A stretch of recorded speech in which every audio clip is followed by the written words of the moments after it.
So hello students and welcome back to our new video. मेरा नाम मोहित शर्मा और आप देख रहे हो मेरा channel explainer Agnihotri. So now we are going to start our part 4 video, जो कि है मिनिएचर सीरीज का, जिसमें आज मैं करवा रहा हूँ आपको मेटल्स एंड नॉन मेटल्स। सो इसको भी 15 से 20 मिनट में हम कवर करने की पूरी कोशिश करेंगे।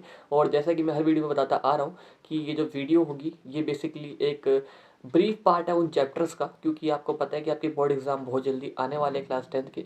सो आपका कॉन्फिडेंस जनरेट करवाने के लिए मैं ये वीडियोस बना रहा हूँ। ठीक है, इसमें बेसिकली कुछ कुछ चीज़ें होंगी, कुछ कुछ ब्रीफ पार्ट्स होंगे, जिससे आप अपनी रिवीजन अच्छी कर सकते हो, अपने रिकॉलिंग पावर अच्छी कर सकते हो। तो जितना हो सके इस वीडियो को शेयर कीजिए। और मैं आपको बता दूं कि मैं इसके अंदर बेसिकली ओसवाल की सीरीज़ के फ्लो चार्ट यूज़ कर रहा हूँ। तो अगर आपको भी ये फ्लो चार्ट चाहिए देन आप डिस्क्रिप्शन में जा सकते हो, वहाँ पे लिंक है, उसे ज्वाइन कीजिए, उसको क्लिक कीजिए एंड वहाँ से मेरे टेलीग्राम चैनल को ज्वाइन कीजिए। उसमें कम से कम 60 स्टूडेंट्स हैं। तो अगर आप भी आ जाओगे तो वो 100 भी जल्दी होंगे एंड 200 भी जल्दी होंगे। तो चलिए शुरू करते हैं metals and non metals chapter को। तो सबसे पहले आपको पढ़ना है यहाँ पर क्या, मेटल्स एंड नॉन मेटल्स में फिजिकल प्रॉपर्टीज़ क्या क्या है। ठीक है, मेटल्स में याद रखना कि भाई सबसे पहले तो आपको ये देखना है कि वो सॉलिड्स होते हैं। भाई क्या होते हैं गाइस? सॉलिड्स। मेटल हमेशा सॉलिड्स होते हैं। ठीक है, अब मैं आपको एग्जांपल दे दूं, लाइक सॉलिड्स कौन कौन से मेटल्स होते हैं यार। सोडियम आपका सॉलिड होता है, पोटेशियम आपका सॉलिड होता है। ठीक है, ये सारे के सारे बेसिकली क्या है, आपके सॉलिड होते हैं। अब मुझे आप बताओ कोई ऐसा मेटल है जो सॉलिड नहीं है? कमेंट में जल्दी से लिखिए उस मेटल के बारे में। ठीक है, अगर आपने वो लिख दिया है और वो अगर आपका मर्क्यूरी है देन आप राइट हो। ठीक है, मर्क्यूरी आपका लिक्विड स्टेट में होता है। याद रखना इस चीज़ को कि मर्क्यूरी आपका लिक्विड स्टेट में होता है। अगला देखते हैं कि जब आपका मेटल्स का boiling point and melting point है ना, वो ज़्यादा होता है as compared to non metals. ठीक है, तो आपको ये भी याद रखना पड़ेगा। अगला याद रखना कि भाई डेंसिटी भी ज़्यादा होती है। अगर आपके, सुनना इस चीज़ को, थोड़ा सा इंपॉर्टेंट है कि डेंसिटी अगर किसी भी चीज़ ज़्यादा होगी ना तो वो बेसिकली हार्ड ज़्यादा होगा, सॉलिड ज़्यादा होगा। ठीक है, तो मेटल्स की बेसिकली यहाँ पे आपकी डेंसिटी बहुत ज़्यादा होती है। ठीक है, गाढ़ापन क्या है, बेसिकली ज़्यादा है यहाँ पर किसका, मेटल्स का। एंड अगला देखेंगे यहाँ पे हम, वो मेलेबल एंड डक्टाइल होते हैं। अब ये मेलेबल एंड डक्टाइल बेसिकली क्या है, इनको भी जान लेते हैं। आपने देखा होगा यार कि बेसिकली मेलेबल क्या होता है, इसको याद रखना कि हम किसी भी मेटल्स को ना बहुत ज़ोर ज़ोर से हथौड़े से मार सकते हैं। ठीक है, और उसको थिन शीट में कन्वर्ट कर सकते हैं। ठीक है, क्या बोला मैंने, मेलेबल में हम उसको थिन शीट्स में कन्वर्ट कर सकते हैं। एंड जो आपका डक्टाइल है, डक्टाइल में बेसिकली हम उस मेटल को इतना ज़्यादा स्ट्रेच कर सकते हैं कि वो एक बहुत ज़्यादा बड़ी बड़ी वायर्स में कन्वर्ट हो जाए। अब मैं आपको बता दूं कि जो बेसिकली आपका गोल्ड होता है, आपने देखा होगा यार उसकी रिंग्स बनती हैं। ठीक है, गोल्ड क्या है, बेसिकली एक मेटल तो है। मेटल्स को हम कितना ज़्यादा यहाँ पे रिंग्स बनाने के लिए काम करते हैं। ठीक है, उसको कितना ज़्यादा फोल्ड करके एक वायर टाइप में बनाते हैं कि नहीं बनाते। तो बेसिकली जो आपका गोल्ड है वो बेसिकली मेलेबल एंड डक्टाइल दोनों है। ठीक है, अगला याद रखना कि भाई वो एक good conductor of heat and electricity होते हैं, जो आपके बेसिकली यहाँ पे मेटल्स होते हैं। तो अब आपको समझ आ गया होगा यहाँ पे कि बेसिकली फिजिकल प्रॉपर्टीज़ क्या है यहाँ पर आपकी मेटल्स की। अब एक बार यहाँ देखना, ये ओसवाल वालों ने थोड़ी सी गलती कर दी है कि जो केमिकल प्रॉपर्टीज़ है वो बेसिकली ये वाला पार्ट है, एंड जो आपका फिजिकल प्रॉपर्टी है ना वो आपका ये वाला पार्ट है नॉन मेटल्स का। ठीक है, अब देखना यहाँ पे क्या है, हमें नॉन मेटल्स की फिजिकल प्रॉपर्टीज़ क्या क्या होती हैं इसको जान लेते हैं एक बारी। सबसे पहले भाई सॉलिड्स भी हो सकते हैं, लिक्विड भी हो सकती है एंड गैसेस भी हो सकते हैं आपके नॉन मेटल्स। ठीक है, कार्बन बेसिकली आपका एक नॉन मेटल है। क्या है गाइस, नॉन मेटल। एंड मैं आपको बता दूं कि भाई कार्बन के बहुत सारे फॉर्म्स होती हैं, CO2 हो गया। ठीक है, कार्बन डाइऑक्साइड बेसिकली क्या है, गैस ही तो है। ठीक है, अगला देखते हैं भाई, melting point and boiling point उसका लो होता है एज कंपेयर टू मेटल्स। ठीक है, इसको भी आपको याद करना है। भाई ब्रिटल होते हैं and non malleable and non ductile भी होते हैं। ब्रिटल बेसिकली क्या होता है कि भाई वो आसानी से टूट जाते हैं, हार्ड तो होते हैं लेकिन वो टूट भी जल्दी जाते हैं। लाइक आपके नॉन मेटल्स बेसिकली क्या है यहाँ पर, जल्दी आसानी से टूट जाते हैं लेकिन वो हार्ड भी होते हैं। ठीक है, and non malleable and non ductile basically वही होते हैं कि आप उसे थिन शीट में कन्वर्ट नहीं कर सकते एंड आप उसे थिन वायर्स में भी कन्वर्ट नहीं कर सकते। अगला भाई poor conductor of heat and electricity है। अब मुझे आप बताओ, जो poor conductor of heat and electricity होते हैं, पुअर कंडक्टर ऑफ इलेक्ट्रिसिटी होते हैं, उनको हम क्या बुलाते हैं? इसको कमेंट में लिखना। अगर आपने इसको इंस्टुलेटर लिखा है देन आप राइट हो यहाँ पर। ठीक है, तो आपने अभी यहाँ पे मेटल्स की या नॉन मेटल्स की फिजिकल प्रॉपर्टी जान ली है। अब जरा एक बार देख लेते हैं इनकी केमिकल प्रॉपर्टीज क्या क्या है। केमिकल प्रॉपर्टीज आपकी देखते हैं मेटल्स की। सबसे पहले देखना भाई, कि मेटल्स को जब आप ऑक्सीजन के साथ यहाँ पे रिएक्ट करवाओगे ना तो एक मेटल ऑक्साइड बनता है। आपने सिंपल सी चैप्टर 1 में रिएक्शन पढ़ी है, जब हम मैग्नीशियम को कंबशन करवाते हैं ऑक्सीजन के साथ, ठीक है, तो लास्ट में कुछ ऐश बचती है, ठीक है। वो ऐश बेसिकली किसकी होती है, MgO की होती है, ठीक है। मैग्नीशियम ऑक्साइड होता है वो जो लास्ट में आपकी ऐश बचती है, ठीक है। मैग्नीशियम के जो रिबन होते हैं वो रेड कलर का होता है कि नहीं होता, ऐश बचने के बाद वो वाइटिश कलर नहीं हो जाता, हो जाता है ना। तो बेसिकली मैं आपको ये बता रहा हूँ कि जब भी आप मेटल को ऑक्साइड के साथ रिएक्ट करवाओगे ना तो बेसिकली वहाँ पे मेटल ऑक्साइड बनेगा। क्या बनेगा गाइस, मेटल ऑक्साइड बनेगा। अब देख लेते हैं यहाँ पे कि जब मेटल को आप वाटर के साथ रिएक्ट करवाओगे तो metal oxide and hydrogen gas यहाँ पे रिलीज होगी, ठीक है। मेटल ऑक्साइड को जब बाद में आपका मेटल ऑक्साइड वापस से आप रिएक्ट करवाओगे वाटर के साथ तब बनेगा मेटल हाइड्रोक्साइड। क्या करना है गाइस, मेटल हाइड्रोक्साइड। तो याद रखना क्या क्या बोला मैंने यहाँ पे आपका कि मेटल को जब आपने वाटर के साथ रिएक्ट करवाया, ठीक है, तब बना आपका मेटल ऑक्साइड एंड आपकी हाइड्रोजन गैस रिलीज हुई। अब वो जो मेटल ऑक्साइड है उसको वापस रिएक्ट करवाया आपका पानी के साथ, देन बनेगा आपका मेटल हाइड्रोक्साइड। क्या बनेगा, मेटल हाइड्रोक्साइड। तो यहाँ देखते हैं, यहाँ पे एग्जांपल में सोडियम था, उसको हमने वाटर में डाला, देन बन गया आपका यहाँ पे क्या, NaOH और हाइड्रोजन गैस, और हीट एनर्जी यहाँ पे आपकी रिलीज हुई है। क्या हुई है गाइस, हीट एनर्जी रिलीज हुई है। अगला देखते हैं, जब भी आप मेटल को ना डिल्यूट एसिड्स में डालोगे, अब अगर आपको पता है कि कंसनट्रेटेड एंड डिल्यूट एसिड्स क्या क्या होते हैं, देन बहुत ज़्यादा आपके लिए आसान है चैप्टर। लेकिन अगर नहीं पता तो बेसिकली याद रखना कि भाई कंसनट्रेटेड में मात्रा ज़्यादा होती है एसिड्स की एंड डिल्यूट में मात्रा कम होती है एसिड्स की, ठीक है। अब इसमें यहाँ पे देखते हैं, जब भी आपका मेटल्स में डिल्यूट एसिड डलेगा ना तो आपका यहाँ पे salt and hydrogen gas release होगी, ठीक है। एग्जाम्पल में मैग्नीशियम लिया, HCl लिया, लेकिन ये क्या है, डिल्यूटेड है, तब बनेगा आपका MgCl2 एंड हाइड्रोजन गैस। क्या बनेगा गाइस, हाइड्रोजन गैस। लास्ट में कुछ छोटे छोटे हैं, मेटल को आपने क्लोरीन के साथ डाला तो मेटल क्लोराइड, मेटल को हाइड्रोजन के साथ डाला तो मेटल हाइड्राइड बनेगा गाइस। क्या बनेगा, मेटल हाइड्राइड बनेगा। अब देखते हैं नॉन मेटल्स में क्या क्या होती है यहाँ पे केमिकल प्रॉपर्टीज।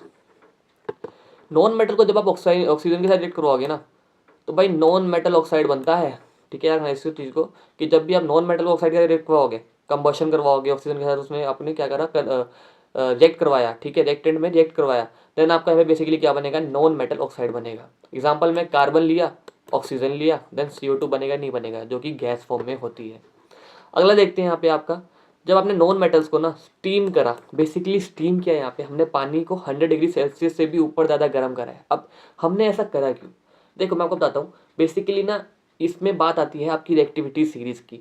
कुछ मेटल्स और कुछ नॉन मेटल्स ऐसे होते हैं ना कि वो आपके सिंपल पानी से रिएक्ट नहीं करते, ठीक है। तो हम क्या करते हैं, उसको पानी को गर्म करते हैं, गर्म करने पे भी नहीं हो रहा है तो हम उसे इतना गर्म कर देते हैं कि भाई वो उसकी स्टीम्स बाहर आ जाती हैं, ठीक है, क्या आ जाती है, स्टीम बाहर आ जाती है। अब उस स्टीम के साथ वो जो नॉन मेटल होता है वो रिएक्ट करता है, ठीक है। लेकिन अगर उसी स्टीम को हम ठंडा कर दे देन वो रिएक्ट नहीं करेगा, ठीक है। एग्जाम्पल में यहाँ पे देखो, आप एक मिनट यहाँ पे देखना कि नॉन मेटल्स को जब स्टीम के साथ रिएक्ट करेंगे तो मैं आपका hydrogen gas and non metal oxide बनेगा। अब एग्जाम्पल देख लेते हैं इसका एक बारी। कार्बन लिया, उसमें हमने H2O डाला। अब यहाँ पे देखोगे आपकी यहाँ पे G लिखा हुआ है, तो बेसिकली G का मतलब यहाँ पे क्या है कि वो एक गैस फॉर्म में है, और गैस फॉर्म में है तो इसका मतलब ये है कि वो एक स्टीम है। अब स्टीम की वजह से यहाँ पे क्या हुआ, CO2 बना एंड हाइड्रोजन गैस बनी। यहाँ पे आपकी क्या बनी, CO2 and hydrogen gas. Non metals को जब आप एसिड का डालोगे ना तो कुछ भी रिएक्शन नहीं होगा गाइस। क्या होगा, कुछ भी रिएक्शन नहीं होगा नॉन मेटल्स को जब आप एसिड्स में डालोगे। लेकिन अगर आप नॉन मेटल्स को ना क्लोरीन में डालोगे देन नॉन मेटल क्लोराइड बनना आवश्यक है। क्या है गाइस, आवश्यक है। अब आपने मेटल्स एंड नॉन मेटल्स की यहाँ पे सारी की सारी फिजिकल एंड केमिकल प्रॉपर्टीज पढ़ ली हैं। अब जरा बात कर लेते हैं भाई रिएक्टिविटी सीरीज की।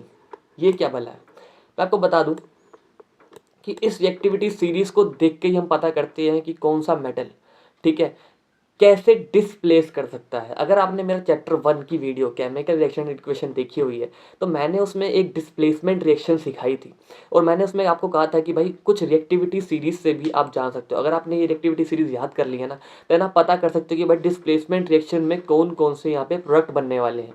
एग्जाम्पल में देखो, अगर कोई ऐसी रिएक्शन आती है जिसमें भाई आपका पोटेशियम पहले है, ठीक है, पोटेशियम का कटायन है, सोडियम का आप यहाँ पे का सोडियम क्या करेगा, बेसिकली डिस्प्लेस कर देगा उस चीज़ को, ठीक है।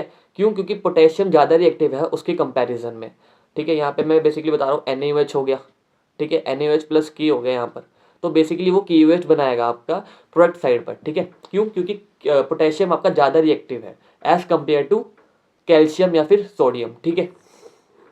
अब बात आती है इसको याद कैसे करें। बहुत मुश्किल होता है यार रिएक्टिविटी सीरीज़ को याद करना, इतनी ईजी रिएक्टिविटी सीरीज़ अब पेपर से पहले तो याद हो नहीं पाएगी ना भाई, बहुत टाइम लग जाएगा। तो मैंने कुछ छोटे छोटे यहाँ पे सिंपल सिंपल से बेसिकली ट्रिक्स लिखी हैं, कुछ गूगल से ही निकाली है ऑब्वियस है, तो उसको आप याद कर सकते हो। थोड़ा सा ब्लर होगा लेकिन इसको देख लेना आप। एग्जाम्पल में potassium, sodium, calcium, magnesium, aluminium, carbon, zinc, iron, tin, lead, hydrogen, copper, silver, gold. तो इसको याद करने के लिए आप क्या बोल सकते हो, please stop calling me a careless zebra, instead try learning how copper saves gold. तो अगर आपने ये छोटे सा सेंटेंस याद कर लिया तो आपने रिएक्टिविटी सीरीज को भी याद कर लिया है, ठीक है। चलो भाई, इंग्लिश में थोड़ी सी प्रॉब्लम होती है बच्चों को, तो आप क्या कर सकते हो कि इसको हिंदी में भी याद कर सकते हो। हिंदी के लिए भी मैंने एक रखी हुई है एग्जाम्पल में। यहाँ पे देखो, potassium, sodium, calcium, magnesium, aluminium, zinc, ferrous, zinc, iron, tin, lead and hydrogen है। तो आप क्या बोल सकते हो इसको, काशीनाथ का माली आलू जरा फीका सुंदर पकाता है। क्या बोला गाइस मैंने, काशीनाथ का माली आलू जरा फीका सुंदर पकाता है। भाई सुंदर बोल लो या फिर सादा बोल लो, ठीक है, वो आप पे डिपेंड करता है कि आप उस सेंटेंस से कैसे रिएक्टिविटी सीरीज को याद करते हो। तो अब आपको समझ आ गया होगा यहाँ पे बेसिकली रिएक्टिविटी सीरीज क्या है। अब बात कर लेते हैं यहाँ पे बेसिकली ये ओर्स क्या है, क्या भला है कि ये ओर्स क्या है basically, and extraction of metal क्या है। भाई देखो, मैं आपको बता दूं, मेटल्स हमें ऑब्वियस है अर्थ की क्रस्ट पे ही मिलते हैं कि नहीं मिलते, ठीक है, अर्थ के अंदर ही मिलते हैं कि नहीं मिलते, लेकिन वो प्योर नहीं होते। वो बेसिकली होते हैं आपके ओर के फॉर्म में, उसके अंदर बहुत सारी इम्प्योरिटीज़ होती हैं। अब उस इम्प्योरिटीज़ को हम कैसे निकालेंगे, उसको हम कैसे रिफाइन करेंगे, कैसे प्योर करेंगे, वो हमें पढ़ना है इस एक्सट्रैक्शन ऑफ मेटल के अंदर। एग्जाम्पल में देखो, आपको बता दूं, कुछ आपके मेटल्स में ज़्यादा रिएक्टिव होते हैं, ठीक है, कुछ आपके मेटल्स ज़्यादा ही रिएक्टिव होते हैं। एग्जाम्पल में आपका पोटेशियम, सोडियम, कैल्शियम हो गया, ठीक है, ये सारे के सारे बेसिकली ज़्यादा रिएक्टिव है, ठीक है, मैग्नीशियम हो गया। तो इनको निकालने के लिए बेसिकली हमें यहाँ पे इलेक्ट्रोलिसिस का प्रोसेस करना पड़ेगा, ठीक है। इलेक्ट्रोलिसिस का प्रोसेस करोगे तब जाके आपको यहाँ पे क्या मिलेगा, वो प्योर मेटल मिलेगा। आगे कुछ होते हैं भाई मीडियम रिएक्टिविटी वाले। मीडियम रिएक्टिविटी में कौन कौन से आगे, aluminium, zinc, iron and lead. तो इसके करने के लिए अब मैं आपको बता दूं कि इनके जो ओर्स होते हैं ना, दो टाइप के होते हैं। पहला होता है आपका कार्बोनेट ओर एंड दूसरा होता है आपका सल्फाइड ओर। तो कार्बोनेट ओर अगर आपको मिलेगा, एग्जाम्पल में आपका यहाँ पे एल्यूमिनियम का कार्बोनेट ओर मिल गया है, देन आप क्या करोगे यहाँ पे, तब आप प्रोसेस लगाओगे कैल्सिनेशन की, ठीक है। वही अगर आपको एल्यूमिनियम का यहाँ पे सल्फाइड और मिल गया, देन आप प्रोसेस लगाओगे यहाँ पे किसकी, रोस्टिंग की। अब ये जो दो प्रोसेस है ना, ये बहुत ज़्यादा इंपॉर्टेंट है, ठीक है। इनका डिफरेंस पूछ सकते हैं एक एक नंबर में या फिर एमसीक्यू में भी पूछ सकते हैं। तो बेसिकली ये दोनों होते हैं, इसको ऐसे समझना, दोनों ही आपके कंबशन वाले फॉर्म होते हैं, ठीक है। हमने क्या करना है यहाँ पे, उस ओर को, उस कार्बोनेट ओर को, सल्फाइड ओर को ना जलाना है, लेकिन ऑक्सीजन की प्रेजेंस में, ठीक है। अब याद रखना इस चीज़ को, रोस्टिंग में हम इतनी ज़्यादा ऑक्सीजन ले लेते हैं ना, इतनी ज़्यादा ऑक्सीजन, ठीक है, कि उसको हमने रोस्ट ही कर दिया। क्या कर दिया गाइस, रोस्ट ही कर दिया।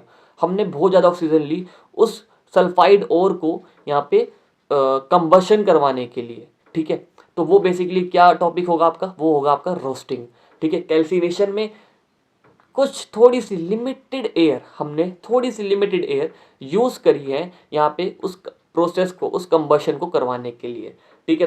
रोस्टिंग में बहुत ज़्यादा ऑक्सीजन लगती है एंड कैल्सिनेशन में लिमिटेड आपकी ऑक्सीजन लगती है, ठीक है। तो यही था इनका डिफरेंस कि कैल्सिनेशन रोस्टिंग बेसिकली है क्या। अब आपके यहाँ पे ऑक्साइड्स आ जाएंगे उस मेटल के, एल्यूमिनियम का बोला तो एल्यूमिनियम के साथ ऑक्सीजन लग जाएगा एंड एल्यूमिनियम ऑक्साइड बन जाता है, ठीक है। उसको निकालने के लिए या तो आप क्या करो यहाँ पे, अब ऑक्साइड है तो ऑक्साइड को हटाने के लिए बेसिकली आप क्या करोगे, यहाँ पे रिडक्शन ही तो करोगे, ठीक है। आपको पता है ना रिमूवल ऑफ ऑक्सीजन क्या होता है, बेसिकली रिडक्शन होता है कि नहीं होता, होता है ना guys. And addition of hydrogen क्या होता है यहाँ पर, बताओ कमेंट में लिखिए इसको, एडिशन ऑफ हाइड्रोजन क्या होता है। उसके बाद आप उसे थोड़ा सा प्योर कर दो एंड आपका वो मेटल हमें मिल जाएगा, ठीक है। अब लोअर एक्टिविटी में बेसिकली आपके सल्फाइड्स और ज़्यादा होते हैं, ठीक है। तो सल्फाइड उसको आपको पता है कि भाई अगर सल्फाइड और हो तो आपको क्या करना है यहाँ पे, बेसिकली आपको करना है यहाँ पे रोस्टिंग। क्या करना है गाइस, रोस्टिंग करना है। एंड उसके बाद देख लेते हैं यहाँ पे हमने रोस्टिंग करी एंड उसके बाद हमें आपका मेटल मिल गया एंड उसके बाद हमने यहाँ पे रिफाइनिंग कर दी। अब बेसिकली ये रिफाइनिंग क्या है इसको भी जान लो। अब ये रिफाइनिंग क्या है, रिफाइनिंग में बेसिकली हम कुछ नहीं करते भाई, उस मेटल को थोड़ा सा क्लीन, ठीक है, और प्योर बनाते हैं, उसी प्रोसेस को हम यहाँ पे बेसिकली रिफाइनिंग बोलते हैं। अब आपको समझ आ गया यहाँ पे एक्सट्रैक्शन ऑफ मेटल क्या है। अब पता कर लेते हैं कि करोजन क्या है। यहाँ पर करोजन टॉपिक वैसे चैप्टर 1 में भी था लेकिन वो कट चुका है एंड इसके अंदर डाल दिया है ये चैप्टर में। इसको याद रखना भाई कि जब भी आपका जो मेटल होता है ना करोड कर जाता है, ठीक है, डिटीरियोरेट कर जाता है, किसकी एक्शन के में, लाइक आपका यहाँ पे एटमोसफेयर पे आता है जब, ठीक है, या फिर आपका वो वाटर के साथ मिल जाए कोई कौन मेटल, तो वो क्या बेसिकली क्या होता है, करोड कर जाता है। अब वो करोड कर रहा है, ठीक है, उसको साफ करने के लिए, उसको सही करने के लिए हमें क्या करना है बेसिकली, या तो आप पेंट लगा लो, या फिर आप ऑयलिंग कर लो, या फिर आप ग्रीसिंग कर लो, या फिर आप गैल्वेनाइजेशन कर लो, ठीक है, जिंक की एक प्लेटिंग कर दो, ठीक है। उससे बेसिकली क्या होता है, करोजन का खतरा कम हो जाता है, ठीक है। इसका करोजन का कोई यूज़ नहीं है, ठीक है, वेस्टफुल प्रोसेस है ये, लेकिन अगर ये करोजन किसी मेटल में हो जाती है ना तो उससे वो जो मेटल है वो ख़राब भी जल्दी हो जाता है, ठीक है। और याद रखना भाई कि एटमोसफेयर से भी आपका करोजन होता है, यहाँ पे वाटर से भी होता है एंड एसिड से भी आपका करोजन होता है, ठीक है। तो यही था आपका बेसिकली करोजन का टॉपिक। एंड अब लास्ट में हम बात कर लेते हैं यहाँ पर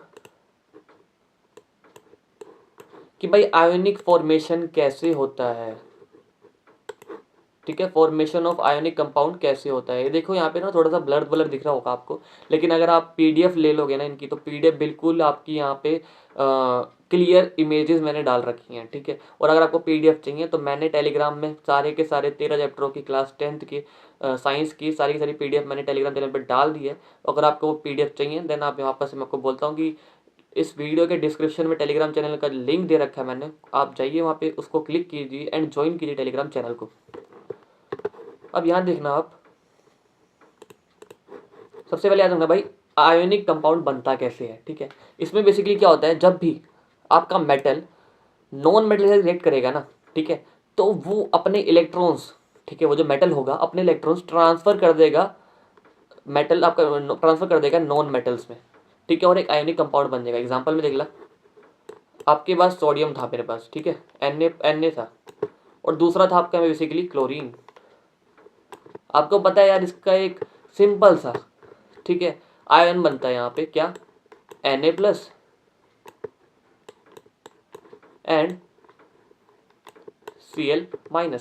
तो ये बेसिकली कैसे बनता है आपको पता है, यहाँ पे देखना Na में बेसिकली कितने नंबर ऑफ इलेक्ट्रॉन्स होते हैं, 2 8 1, ठीक है। पहले शेल में आपके बेसिकली 2 होते हैं, सेकंड में आपके 8 एंड थर्ड में आपके 1 ही रहते हैं। तो टोटल कितने हो गए बेसिकली 11 हो गए, ठीक है। तो इसमें जैसे जो लास्ट वाला है ना, लास्ट वाला इलेक्ट्रॉन है वो आपका वो क्लोरीन को दे देगा, क्या कर देगा गाइस, क्लोरीन को दे देगा। क्लोरीन के पास कितने होते हैं टोटल, गिनना इसको, 2 + 8 + 7, टोटल कितने हो गए, टोटल कितने हो गए गाइस 17, ठीक है, 17 इलेक्ट्रॉन्स हो गए। अगर उसे भी यहाँ पे एक इलेक्ट्रॉन मिल जाए, ठीक है, तो वो बेसिकली क्या हो जाएगा, स्टेबल हो जाएगा। अब सुनना इस चीज़ को भाई, धरती पर ऐसी कोई चीज़ नहीं है जिसको स्टेबल नहीं होना, ठीक है। तो हमें भी स्टेबल होना है, ऑब्वियस है, ठीक है। यहाँ पे मतलब यहाँ पे एटम्स को भी बेसिकली स्टेबल होना है, ठीक है। जैसे ही वो स्टेबल हो जाएंगे ना तो वो एक आयोनिक फॉर्म बनाएंगे, ठीक है, क्या बनाएंगे, आयोनिक फॉर्म। तो बेसिकली यहाँ पे अगर Na अपना लास्ट इलेक्ट्रॉन दे देगा तो वो एक नोबल गैस नहीं बन जाएगा, बन जाएगा ना गाइस। और अगर वो क्लोरीन को एक इलेक्ट्रॉन मिल जाए तो बेसिकली वो भी तो एक नोबल गैस बना देगा, ठीक है। कितना बनाएगा उसका बताओ, 17 था, 18 बना देगा। बेसिकली 18 क्या है, फुल्ली फिल्ड यहाँ पे इलेक्ट्रॉन्स है कि नहीं है, फुल्ली फिल्ड सेल है कि नहीं है। तो यहाँ पे बेसिकली आपका 287 था, वो बेसिकली 288 हो जाएगा कब, जब वो एक Na से एक इलेक्ट्रॉन ले लेगा। अब जैसे ही उसने Na से एक इलेक्ट्रॉन ले लिया तो वो क्या बन गया है, एक एनायन बन गया है। और सोडियम के पास एक इलेक्ट्रॉन की कमी हो गई है अपने रियल स्टेट में जाने के लिए, तो वो बेसिकली क्या बन गया, यहाँ पे कटायन बन गया है। एंड लास्ट में आप यहाँ पे देख सकते हो,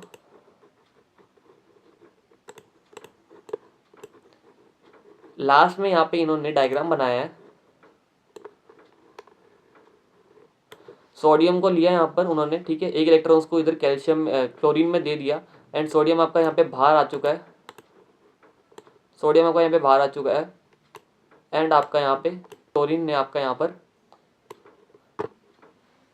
एक इलेक्ट्रॉन लेके अपने आप को भी स्टेबल कर दिया है। देन अब मैं आशा करता हूँ कि यार आपको ये चैप्टर अच्छे से समझ आ गया होगा। एंड अगला चैप्टर मैं बेसिकली लाइट का लेने वाला हूँ, कल ही इसकी वीडियो भी आ जाएगी। सो गाइज आशा करता हूँ कि आपको ये वीडियो समझ आ गई होगी, ये लेक्चर जो था आपको समझ आ गया होगा कि मेटल्स एंड नॉन मेटल्स क्या है। और ऐसे ही कंटेंट के लिए आप फॉलो कर सकते हो एक्सप्लेनर अग्निहोत्री चैनल को। मैं पूरे के पूरे 13 चैप्टर डालने वाला हूँ आपके बोर्ड एग्जाम से पहले। 15-15, 16-16 मिनट की ये वीडियोस होंगी, जिससे आपके माइंड को सारे के सारे चैप्टर यहाँ पे रिकॉल हो सके। और भूलना मत भाई, टेलीग्राम चैनल को ज्वाइन करना है, मेरे व्हाट्सअप चैनल को ज्वाइन करना, ताकि आपको मेरे यूट्यूब चैनल की सारी नोटिफिकेशन आती रहे। ठीक है, सो गुड बाय।